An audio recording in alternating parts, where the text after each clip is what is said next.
चंडीगढ़ के top 100 radio station 92.7 big FM पर आप सुन रहे हैं। This is RJ Vandita, show चल रहा है big morning beats and #unfollow drugs. ये कैंपेन बिग एफएम बहुत जोर शोर से प्रमोट कर रहा है और इसी के चलते बहुत सारे लोग हमारे साथ जुड़े। मेरे साथ भी इस समय एक ऐसे ही एक्सपर्ट हैं। I have with me doctor Rajesh from SPYM।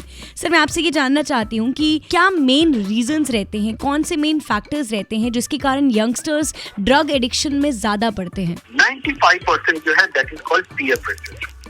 Peer pressure, जैसे एक कोई ड्रग यूज करना शुरू करता है तो वो अपने 4-5 और को भी ड्रग यूजर बनाता है, क्योंकि उसको मालूम है कल मेरे पास पैसा नहीं होना है और ये पैसा फिर ये लोग लेकर आएंगे, क्योंकि इसी को मालूम है कि कहाँ से मैं ड्रग प्रोक्योर करता हूँ या करती हूँ, और उसके बाद वो 5 फिर अनदर 25 को बनाते हैं।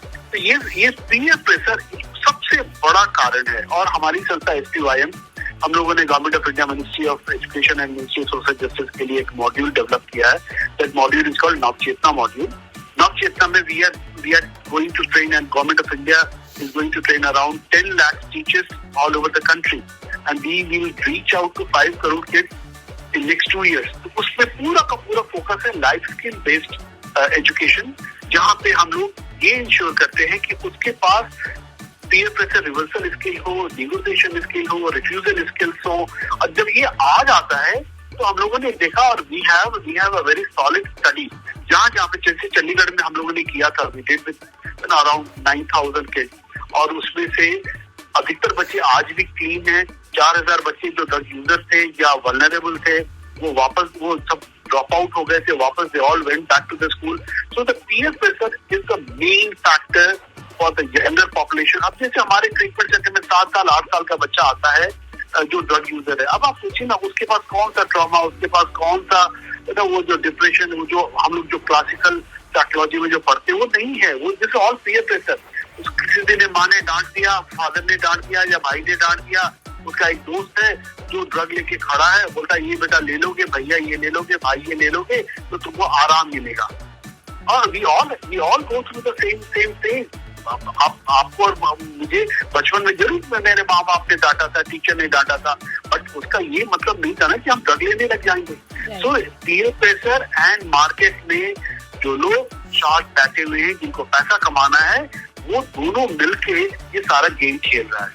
सर, अगला सवाल आपसे यही करना चाहूंगी कि एक बार अगर कोई भी बच्चा या कोई भी शख्स इस एडिक्शन के ट्रैप में फंस जाए तो क्या वो इससे बाहर निकल सकता है? बहुत आसानी से, जितना जल्दी पता चलेगा, और ये आपके माध्यम से मैं पेरेंट्स को बताना चाहता हूँ, जितना जल्दी वो एक प्रोफेशनल के पास रीच आउट करेंगे, उतना जल्दी बच्चे की रिकवरी हो जाती है। और हजारों बच्चे ऐसे हैं हमारे ट्रीटमेंट सेंटर से निकलकर, और हमारा treatment centre free of cost है। तो ऐसा भी नहीं है कि हम लोग किसी को इसलिए अपने यहाँ पास लेकर आना चाहते हैं कि उससे हमें हमारी कमाई होगी। So all treatment in SPYM is free.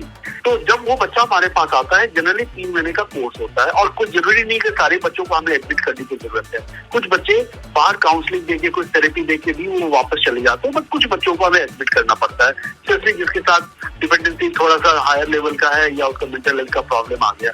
तो इन बच्चों को ट्रीट करके फैमिली के साथ काम करके 80% बच्चे वापस नॉर्मल लाइफ में चले जाते हैं। 20% के साथ इश्यूज हैं, वो इश्यूज हम लोग रिजॉल्व नहीं कर पाते, क्योंकि जिस मोहल्ले में वो रह रहा है, जिस इलाके में रह रहा है, जिस कंपनी में रह रहा है, वहाँ पे हमारा एक्सेस बहुत कम है। और इन बच्चों को हम तैयार करते हैं उस मोहल्ले, उस फैमिली और या उस दोस्तों के बीच में रहने के लिए कि आपको ऐसा होगा आपके साथ, आपको ऑफर किया जाएगा बचना। बट कुछ लोग हैं जो नहीं बच सकते हैं, इसलिए 20% तो रिलैप्स कर जाते हैं, बट इट डजंट मीन कि वो 20% वापस हमारे पास ट्रीटमेंट में नहीं आ सकते। Again what I told you, treatment is free. तो हम उनको वापस अपने पास लेकर, कभी 3-3 बार 4-4 बार हमें मेहनत करना पड़ता है उन बच्चों, और इनफैक्ट बच्चे खुद ही अपने ऊपर मेहनत करते हैं। और I can guarantee you 100% kids will recover. The only thing is the family must cooperate and help us and the child.